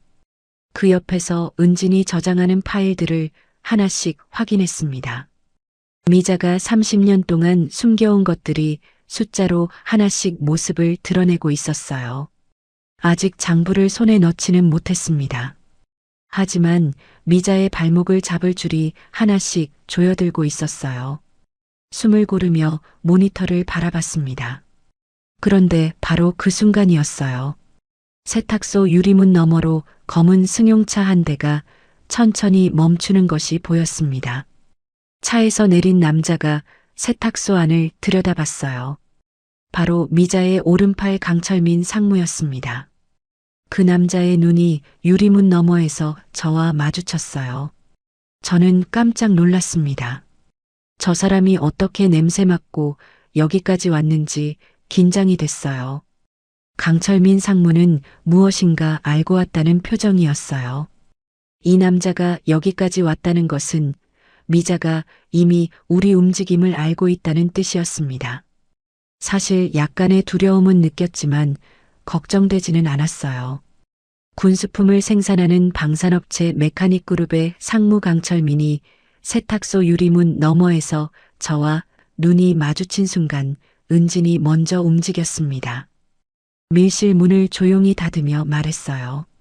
어머님, 여기 가만히 계세요. 제가 나가볼게요. 은진이 앞치마를 고쳐 메고 카운터 쪽으로 걸어나갔습니다. 살짝 열린 밀실 문틈으로 그 장면을 지켜봤어요. 강철민이 세탁소 문을 밀고 들어섰습니다. 그는 덩치가 상당히 컸어요. 어깨가 문틀에 닿을 것처럼 넓었고 양복 안쪽이 불룩하게 튀어나와 있었습니다. 어깨 뒤로 부하 직원으로 보이는 남자 둘이 따라 들어왔어요. 세 남자가 들어서자 세탁소 안이 갑자기 좁아지는 것 같았습니다. 스팀 다리미 소리가 배경으로 깔렸지만 공기는 달라져 있었어요. 강철민이 카운터에 팔꿈치를 올리며 은진을 내려다봤습니다. 여기 세탁소 사장님이시죠? 잠깐 얘기 좀 할까요? 낮고 부드러운 목소리였어요. 그게 더 무서웠습니다. 은진이 아무렇지 않은 표정으로 말했어요. 무슨 일이세요? 강철민이 세탁소 안을 천천히 둘러봤습니다. 걸려있는 옷가지들, 카운터 위 영수증 묶음, 안쪽 문. 그 시선이 안쪽 문에 잠깐 머물렀어요. 비밀 공간으로 들어갈 수 있는 숨겨진 밀실 문이었습니다. 순간적으로 숨을 참았어요. 강철민이 다시 은진을 보며 말했습니다. 요즘 이것저것 많이 알아보고 다니신다고 들었어요. 건강에 안 좋을 텐데. 은진이 고개를 갸웃거리며 물었어요. 무슨 말씀인지 모르겠는데요. 강철민이 입꼬리를 천천히 올렸습니다. 그냥 드리는 말씀이에요. 몸 조심하라고요. 아이도 있으신데. 그 말이 끝나는 순간 손이 굳었습니다. 아이 얘기를 꺼낸 것이었어요. 협박이었습니다. 은진의 표정이 흔들리지 않았어요. 하지만 밀실 문틈으로 보이는 카운터 아래 은진의 손이 꽉 쥐어지는 것이 보였습니다. 강철민이 몸을 돌리며 말했어요. 그럼 조심하세요. 세 남자가 세탁소를 나갔습니다. 유리문 너머로 검은 승용차가 천천히 멀어졌어요. 그제야 숨을 내쉬었습니다. 무릎이 살짝 떨렸어요. 저 남자가 다시 올 것이라는 것을 알고 있었습니다. 시간이 없었어요. 은진이 밀실로 들어오자마자 말했습니다. 어머님, 제 아이를 오늘 당장 다른 곳으로 보내야 해요. 눈을 마주치며 고개를 끄덕였어요. 태준에게 연락했습니다. 태준이 검찰 내 믿을 수 있는 동료를 통해 아이를 안전한 곳으로 옮기는 작업을 시작했어요. 아이가 세탁소를 떠나던 순간을 지켜봤습니다. 동료 수사관 품에 안긴 아이가 은진이를 향해 손을 흔들었어요. 은진이 환하게 웃으며 손을 흔들었습니다. 그 웃음이 얼마나 힘겹게 만들어진 것인지 알았어요. 어떤 엄마가 저 웃음을 저렇게 쉽게 만들어낼 수 있을까요? 저는 그것을 보면서 처음으로 이 여자가 대단하다고 생각했습니다.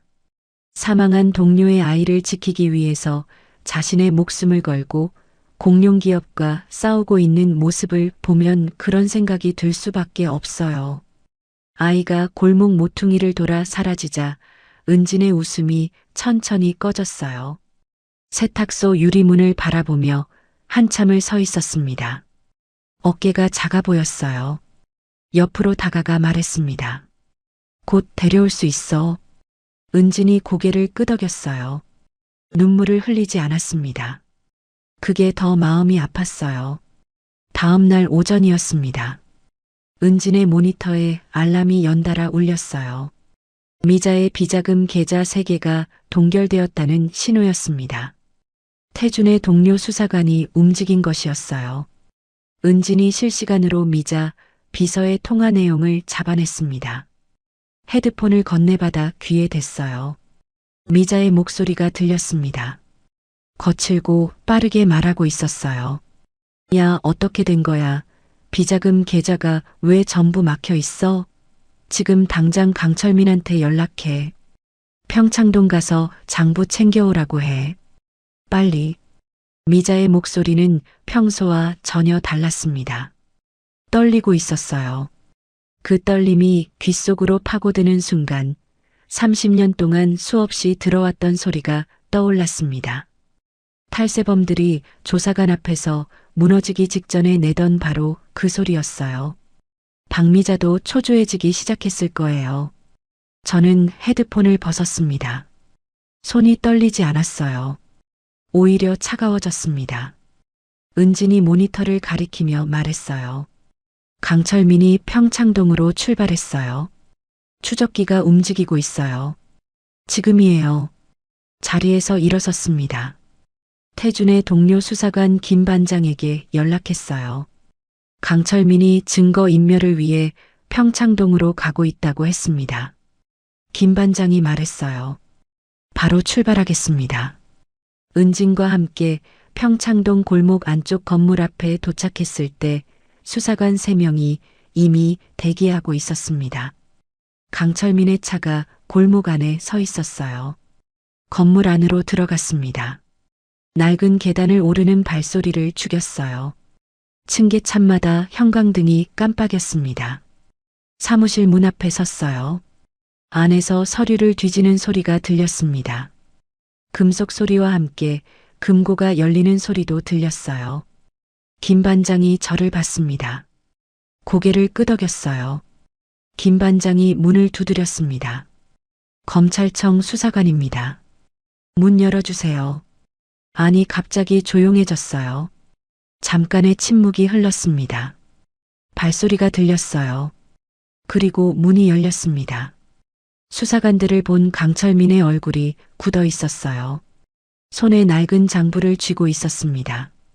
금고가 활짝 열려 있었어요. 김 반장이 앞으로 걸어나가며 말했습니다. 강철민 씨 현 시간부로 자금 세탁 및 군납 비리 공모 혐의로 그 장부 압수하겠습니다. 강철민이 장부를 등 뒤로 숨겼어요. 수색 영장 가지고 왔어? 이게 무슨 장부인지 알아? 함부로 건들지 마. 이것은 법원에서 정식으로 발부받은 수색 영장입니다. 수사관 2명이 양쪽에서 강철민의 팔을 잡았습니다. 강철민의 손에서 장부가 바닥으로 떨어졌어요. 수사관이 장부를 집어들었습니다. 그 순간 강철민이 저를 봤어요. 눈에서 불이 나는 것 같았습니다. 당신 김진주?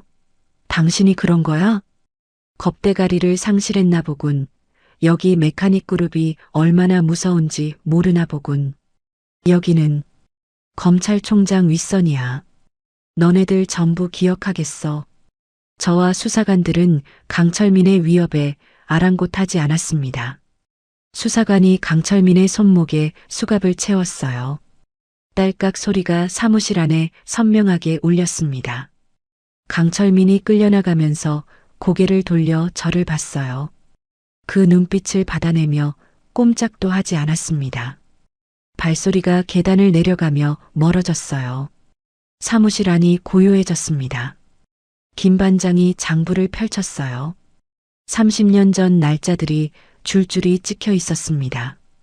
군수품을 만드는 방산업체 메카닉 그룹 초창기 거래 내역, 군납 물자, 단가, 부풀리기, 숫자들, 그리고 맨 아래 박미자 아버지의 서명이 선명하게 남아 있었어요. 김 반장이 고개를 들며 말했습니다. 이거면 증거가 확실하게 확보됩니다. 이놈들을 이제 끝났어요. 저희가 다 때려잡을 겁니다. 가장 윗선인 회장까지 싹 다 잡아드릴게요. 저는 눈이 타들어가는 것 같았어요. 숨을 들이쉬었습니다. 오랫동안 세무조사 전문가였던 제가 그들을 무너뜨릴 확실한 증거를 확보하는 순간이었고, 메카닉 그룹의 실세를 체포하면서 그들의 오른팔 하나를 잘라낸 거였습니다. 그것이 지금 형광등 아래 선명하게 드러나 있었어요. 은진이 옆에 서 있었습니다. 아무 말도 하지 않았어요. 눈가가 젖어 있었습니다. 손을 뻗어 은진의 손을 잡았어요. 꽉 쥐었습니다. 은진이도 꽉 쥐었어요. 두 손이 맞잡힌 채 한참을 그렇게 서 있었습니다. 말이 필요 없었어요. 골목을 나서며 하늘을 봤습니다. 구름 사이로 햇살이 비쳤어요. 핸드폰을 꺼내 박미자에게 전화를 걸었습니다. 신호가 갔어요. 2번, 3번, 그리고 연결되었습니다. 미자의 목소리가 들렸어요. 낮고 떨리고 있었습니다. 진주야. 한 박자 쉬고 말했어요. 강철민 상무가 검찰에 체포되었다고 하던데 혹시 네가 그런 거니? 저는 아무 말도 하지 않았습니다. 전화 너머의 침묵이 길게 이어졌어요. 그리고 미자가 말했습니다. 진주야, 너가 여기까지 할 줄은 몰랐다. 목소리가 갈라져 있었어요. 30년 동안 단 한 번도 들어본 적 없는 목소리였습니다. 내가 너무 방심했나 봐. 박미자가 떨고 있었어요. 저는 모든 것은 제자리로 돌려놓을 거야, 기대해. 라고 말하고 전화를 끊었습니다. 저는 하늘을 향해 숨을 내쉬었어요. 그런데 채 10분도 지나지 않아서였어요. 태준에게서 연락이 왔습니다. 목소리가 낮고 굳어 있었어요. 어머니, 저한테 체포영장이 발부됐어요. 미자가 심어놓은 신복들이 자기들 편에 있는 판사를 통해서 영장을 받아낸 거예요. 영장 전담 판사가 저놈들 편인 것 같아요. 어떡하죠?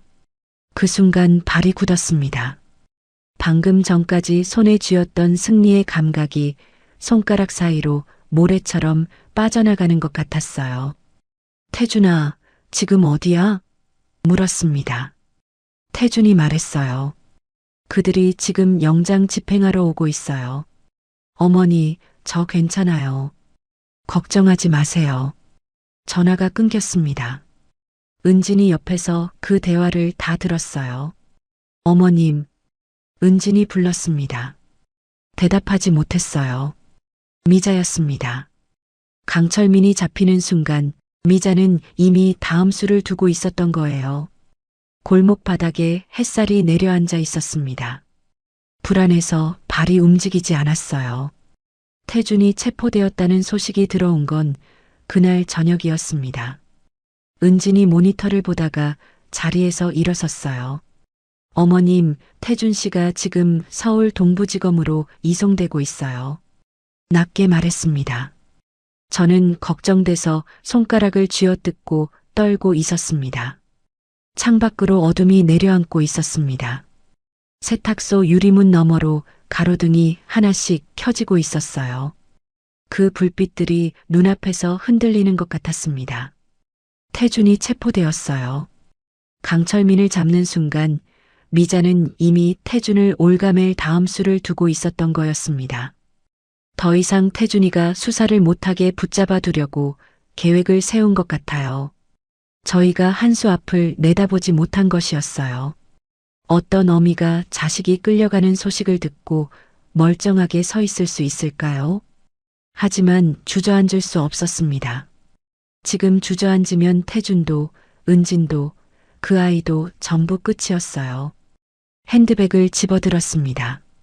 저는 은진이에게 눈빛을 보냈어요. 지금 당장 움직이자고. 그 순간 떠오른 것이 있었어요. 30년 전이었습니다. 신입조사관 시절 미자의 아버지가 강요한 허위 보고서에 서명하라는 압박을 받았어요. 그때 저는 서명하지 않았습니다. 대신 몰래 복사본을 만들었어요. 그 사본을 고향집 뒷마당 장독대 아래에 묻었습니다. 30년 동안 한 번도 꺼내지 않았어요. 꺼낼 필요가 없기를 바랐거든요. 하지만 지금이었습니다. 그 비밀 장부야말로 메카닉 그룹의 정치적 인물들과 연결된 커넥션 범죄와 박미자 집안의 자금 흐름을 증명할 수 있는 유일한 것이었어요. 강철민에게서 확보한 장부보다 30년을 더 거슬러 올라가는 원본이었습니다. 저는 은진에게 말했어요. 나 고향 다녀올게. 은진이 물었습니다. 어머님 증거 확보하는데 얼마나 걸려요? 새벽 전에 돌아올게. 대답하고 세탁소를 나섰어요. 고속도로를 달리는 동안 라디오를 껐습니다. 엔진 소리만 들렸어요. 핸들을 잡은 손이 떨리지 않았습니다. 오히려 30년 만에 처음으로 손이 제자리를 찾은 것 같았어요. 고향 집은 오래된 단층 집이었습니다. 마당에 장독대가 있었어요. 대문을 열고 들어서자 마른 흙냄새가 났습니다. 손전등을 꺼내 들었어요. 장독대 맨 끝 항아리 옆을 비쳤습니다. 손으로 흙을 파기 시작했어요. 손톱 사이로 흙이 들어왔습니다. 얼마나 팠을까요? 손가락 끝에 딱딱한 것이 닿았어요. 녹슨 철제 상자였습니다. 꺼내 들었어요. 뚜껑을 열었습니다. 안에 비닐에 쌓인 수기 장부가 있었어요. 30년의 시간을 버텨낸 것이었습니다. 비닐을 벗겼어요. 장부를 펼쳤습니다. 글씨가 선명했어요. 숫자들이 눈앞에서 살아 움직이는 것 같았습니다. 이 장부는 뇌물을 받은 고위직 공무원들과 거대 공룡기업들과의 커넥션과 자금 흐름을 기록해 놓은 비밀 장부였습니다. 제가 공직자로 근무하지 않았다면 절대로 확보할 수 없는 증거였어요. 저는 하늘을 향해 고개를 들었어요. 별이 보였습니다. 눈물이 났어요. 소리 없이 흘렀습니다. 남편 이름을 속으로 불렀어요. 당신이 묻어준 진실이야. 이제 꺼내서 우리 아들과 예비 며느리를 살릴 수 있는 증거로 사용할게. 흙 묻은 손으로 장부를 가슴에 꼭 안았습니다. 저는 새벽에 세탁소로 돌아왔어요. 은진이 기다리고 있었습니다. 밀실 불이 켜져 있었어요. 장부를 내밀었습니다. 은진이 받아들고 펼쳤어요. 눈이 빠르게 움직였습니다. 그리고 은진이 말했어요. 어머님, 이거 엄청난 증거인데요? 메카닉 그룹 전체를 초토화시킬 수 있는 엄청난 자료들이에요. 그런데 이건 최신 디지털 암호 코드가 숨겨져 있어서 시간이 걸릴 것 같아요. 박미자의 비자금 계좌의 암호 생성 규칙이 여기 다 있어요. 현재 미자가 쓰는 계좌 패턴이랑 완전히 일치해요. 이거면 현재 비자금까지 다 연결할 수 있어요. 숨을 들이쉬었습니다. 이 장부는 단순히 30년 전 기록이 아니었어요. 지금 미자가 쓰는 모든 비자금 계좌의 뿌리였습니다. 그녀가 권력을 휘두르기 위해서 정치인들과 공직자들에게 제공한 뇌물 목록들이 빼곡히 저장되어 있었습니다. 은진이 자판을 두드리기 시작했어요. 빠르고 정확하게 움직였습니다. 새벽 내내 두 사람이 밀실에서 작업했어요. 장부의 숫자들과 은진이 5년 동안 추적한 디지털 데이터가 하나씩 맞아 들어갔습니다. 퍼즐이 완성되어 가고 있었어요. 30년 전 흙 속에 묻어둔 숫자들이 지금 이 새벽 밀실에서 다시 숨을 쉬고 있었습니다. 날이 밝았습니다. 태준의 동료 수사관 김 반장에게 연락했어요. 모든 자료를 넘겼습니다. 김 반장이 잠깐 침묵하다가 말했어요. 이 정도 증거면 검찰총장 직속 특별수사팀을 가동시킬 수 있습니다. 태준 씨 파면 취소 절차도 동시에 진행할 수 있어요. 전화를 끊고 은진을 봤습니다. 은진이 모니터를 가리켰어요. 화면에 메카닉 그룹 창립 30주년 기념식 초대장이 떠 있었습니다. 오늘 저녁이었어요. 박미자 사회공헌 재단 출범식도 같은 날 같은 장소였습니다. 그리고 당연히 메카닉 그룹 회장 박태영도 그 자리에 있을 것이었어요. 은진이 말했습니다. 어머님, 오늘이에요. 모든 사람들이 보는 앞에서 증거를 공개해야 인정받고 그들을 무너뜨릴 수 있어요. 저는 고개를 끄덕였어요. 오늘이었습니다. 오후 늦게 태준에게서 연락이 왔습니다. 목소리가 달랐어요. 어머니, 저 지금 나왔어요. 엄마가 준비한 증거로 파면 취소 명령이 떨어졌어요. 지금 특수수사팀장으로 복직됐습니다. 손에 들고 있던 수기 장부가 흔들렸어요. 태준아, 말했습니다. 목소리가 갈라졌어요. 태준이 말했습니다. 어머니, 오늘 같이 끝내러 가자고요. 저를 올가미로 잡아두려고 했던 놈들 싹 다 잡아서 법의 심판을 받게 해야 할 것 같아요. 메카닉 그룹 회장까지 전부요. 전화를 끊었어요. 눈물이 날 것 같았습니다. 참았어요. 아직이었거든요.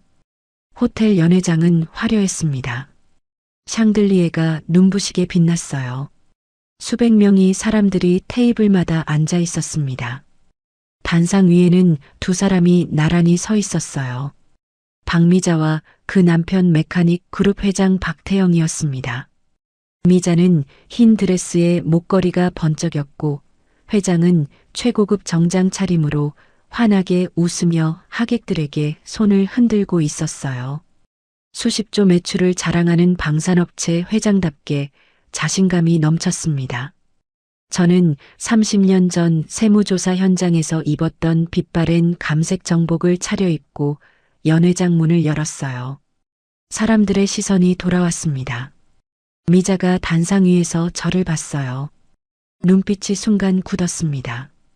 하지만 마이크를 잡은 손을 내리지 않았어요. 회장도 저를 봤습니다. 누구인지 모르는 듯 시선을 거뒀어요. 그 순간 연회장의 모든 모니터에 불이 들어왔습니다. 은진이 내부 조력자를 통해 서버를 장악한 것이었어요. 화면에 수기장부의 내용이 실시간으로 펼쳐지기 시작했습니다. 30년 전 날짜들, 군납비리에 방산업체 기관총, 장갑차, 군수품들 단가 부풀리기 숫자들, 그리고 정치인과 고위공직자들에게 제공한 뇌물 내역서, 반미자 아버지의 서명, 그리고 그 옆에 나란히 찍힌 또 다른 서명, 메카닉 그룹의 회장 박태영까지. 연회장이 술렁이기 시작했어요. 미자의 얼굴이 창백해졌고 화면을 보던 박태영 회장의 웃음이 굳어버렸습니다. 자신들을 건드릴 사람은 아무도 없다는 것처럼 자신만만하던 그들이 떨고 있었습니다. 미자가 마이크를 내리려는 순간이었습니다. 연회장 출입문이 일제히 열렸어요. 태준이 검찰 로고가 선명한 수사팀 점퍼를 입고 정예 수사관들과 함께 들어섰습니다. 출입문마다 수사관들이 섰어요. 탈출로가 완전히 막혔습니다. 태준이 단상을 향해 걸어갔어요. 연회장이 조용해졌습니다. 미자가 마이크를 내려놓으며 말했어요. 박태준 검사, 당신 지금 뭐 하는 거야? 당신 파면됐잖아. 태준이 검사로 복직해서 그동안 칼아온 예리한 칼날을 사용하는 중이었습니다. 태준이 영장을 2장 꺼내들며 말했습니다.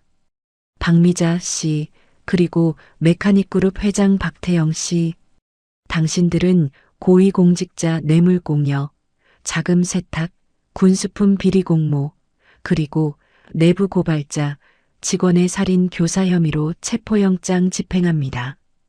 연 회장이 술렁였어요. 누군가 비명을 질렀습니다.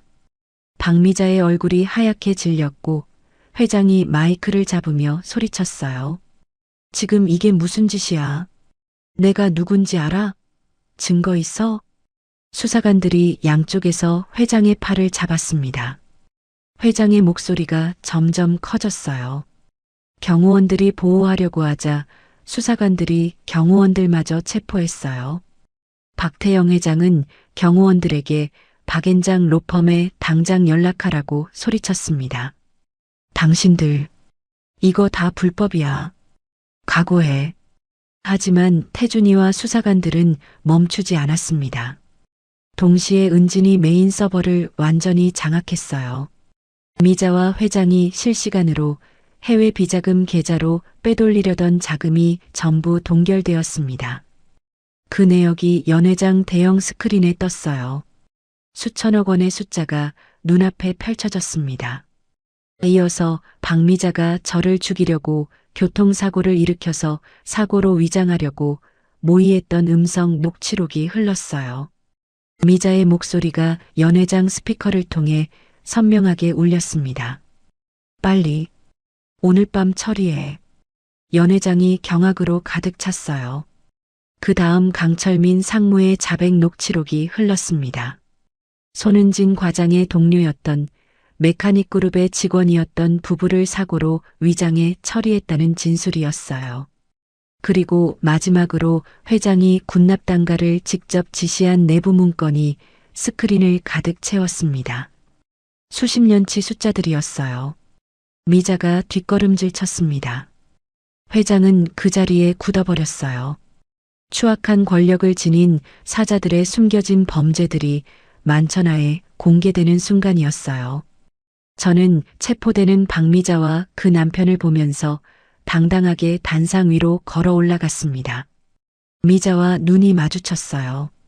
평생 단 한 번도 흔들리는 것을 본 적 없던 그 눈빛이 흔들리고 있었습니다. 손에 든 30년 전 수기 장부를 펼쳐 미자의 눈앞에 들이밀었어요. 네가 숨긴 모든 범죄의 뿌리가 여기 적혀 있어. 낮고 단호하게 말했습니다. 미자가 입술을 달싹였어요. 말이 나오지 않았습니다. 그 순간 손을 들어 미자의 뺨을 온 힘을 다해 후려쳤어요. 탁 소리가 연 회장에 울렸습니다. 이건 네가 짐승처럼 짓밟은 내 며느리의 자존심이야. 당신들이 죽인 은진이의 동료들의 자식은 은진이가 지금 키우고 있어. 당신들은 감옥에서 평생 썩어야 할 거야. 군수품 납품하는 공룡기업이라고 세상 무서운지 모르고 마음대로 살았던 당신들은 차가운 감옥에서 생을 마감하게 될 거야. 그리고 구겨진 장부를 회장의 가슴팍에 던졌어요.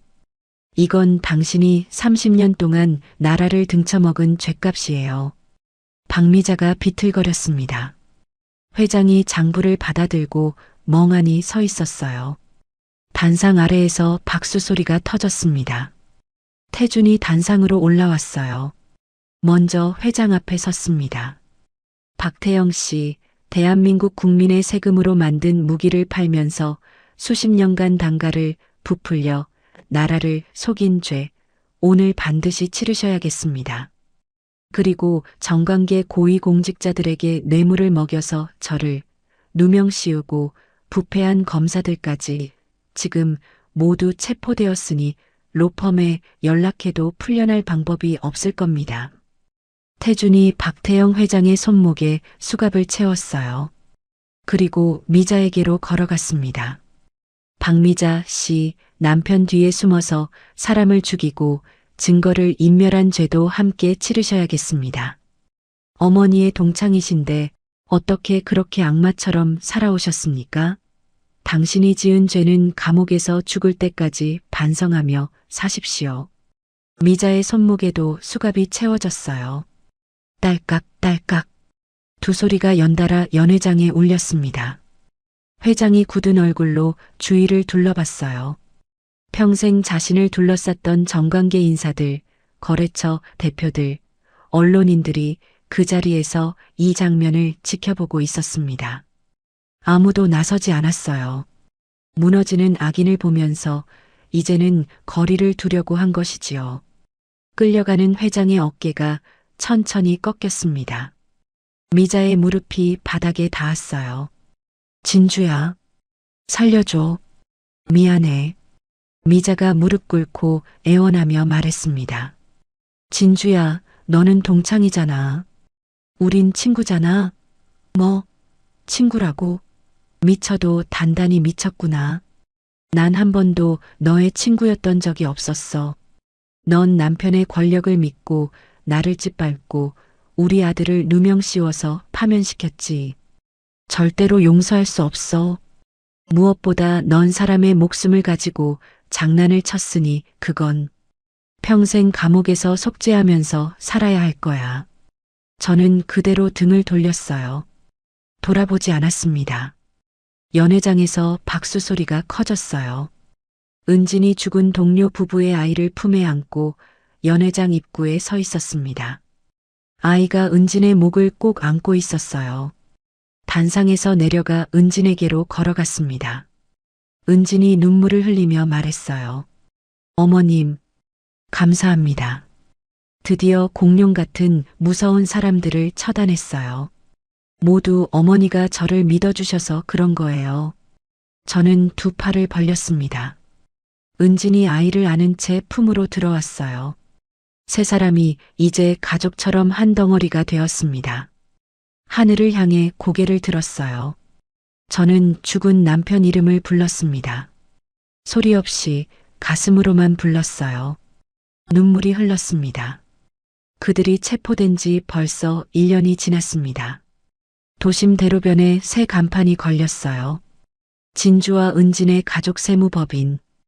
은진의 낡은 세탁소가 있던 자리였습니다. 저는 은퇴 후 은진이와 함께 세무법인을 오픈했습니다. 은진이는 회계사와 세무사 자격증이 있었고 저는 오랜 경험이 있었으니까요. 그리고 우리 아들 태준이와 은진이는 그놈들이 체포된 후 6개월 뒤에 결혼식을 올렸습니다. 정식으로 부부가 되었고 은진이는 예비 며느리가 아니라 이제 진짜로 딸 같은 제 며느리가 되었답니다. 그래서 지금은 함께 일도 하고 있어요. 유리 통창 너머로 환한 조명이 새어나왔어요.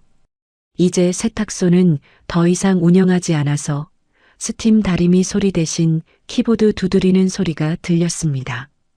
그 소리가 이렇게 따뜻하게 느껴질 줄은 몰랐어요. 사람의 인생이라는 게 참 묘한 것이었습니다. 1년 전 이 자리에서 스팀 다리미 수증기 속에 서 있던 은진이 지금은 회계 장부를 펼쳐놓고 앉아 있었어요. 그리고 그 며느리를 때리고 욕하고 내쫓으려 했던 저는 그 옆에 나란히 앉아 있었습니다. 박미자와 박태영 회장은 나란히 재판정에 섰습니다.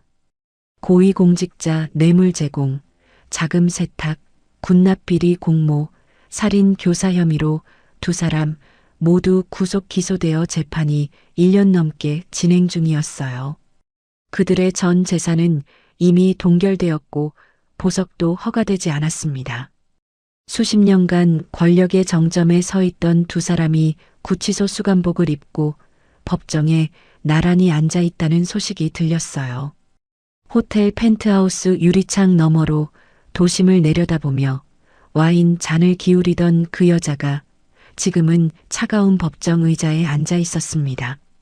판결만 기다리며 구치소에 갇혀 법의 심판을 기다리고 있었어요. 메카닉 그룹은 상장 폐지가 확정되었고 유동성위기로 파산하여 채권단 관리에 들어간 뒤 결국 다른 기업에 인수되었어요. 창립 30주년 기념식이 그 화려한 이름의 마지막 행사가 된 거였습니다. 그들의 오른팔이었던 강철민 상무는 박미자보다 먼저 모든 혐의를 자백했어요. 법정에서 세 사람이 서로 눈도 마주치지 않는다는 소식이 들렸습니다.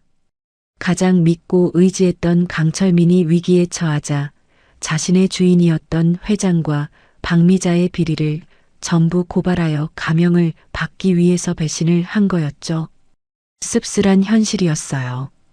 더 이상 고개를 숙일 필요가 없고 이용 가치가 없어지니까 그들의 오른팔이었던 강철민 상무는 그렇게 자신을 위한 증언을 해버린 것이지요.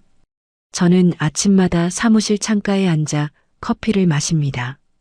예전에는 서초동 아파트 거실에서 혼자 마셨어요. 지금은 달랐습니다. 이건 며느리 은진이가 내려준 커피였어요. 태준이 아이를 목마 태우고 사무실 문을 열고 들어오면 아이가 할머니라고 부르며 달려옵니다. 그 소리가 매일 아침 가슴을 가득 채웠어요. 할머니. 그 한 단어가 이렇게 클 줄 몰랐습니다. 어떤 부모가 손주 목소리 하나에 이렇게 무장해제가 될 줄 알았겠어요. 저는 그것을 62살이 되어서야 알았습니다.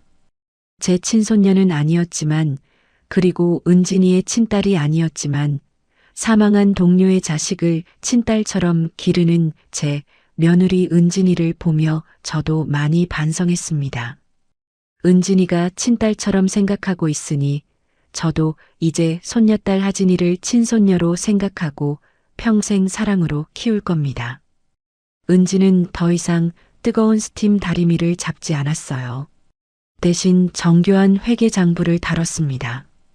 억울하게 재산을 빼앗긴 사람들, 세금 문제로 잠 못 자는 서민들이 이 사무실을 찾아왔어요.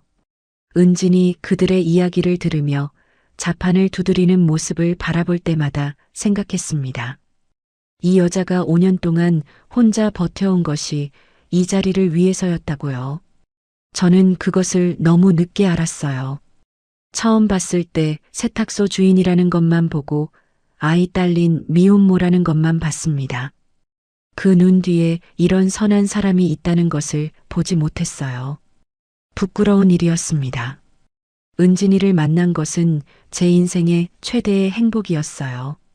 그 아이를 만나지 않았더라면 저도 박미자와 같은 부류였을 거예요.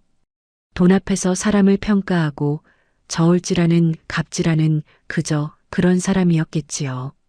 며느리 은진이와 시장을 같이 다니기 시작한 건 여름이 지나고 나서였어요. 은진이 장바구니를 들고 옆에서 걸었습니다. 생선 가게 아주머니가 두 분이 모녀예요? 라고 물었어요. 은진과 눈이 마주쳤습니다. 둘 다 웃었어요. 아니에요. 저희 시어머니예요. 라고 대답했습니다. 아주머니가 말했어요. 아이고, 누가 보면 딸하고 엄마인지 알겠어요. 두 분이 정이 넘쳐 보이더라고요. 그 말이 오래 귓가에 맴돌았습니다.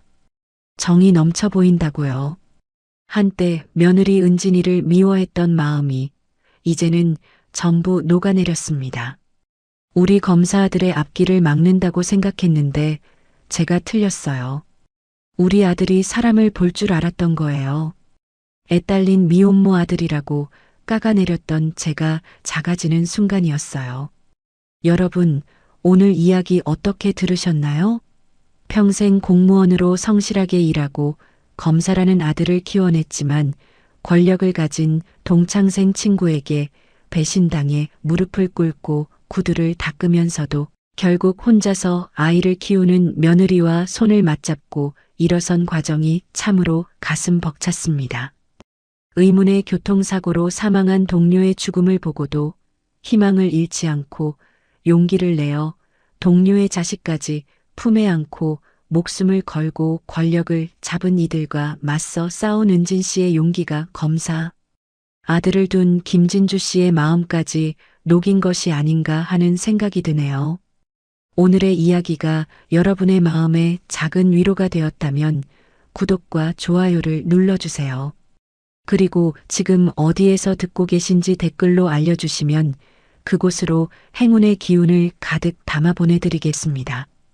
늘 건강하시기를 기원드리며 오늘도 따뜻하고 행복한 하루 보내시기 바랍니다. 감사합니다.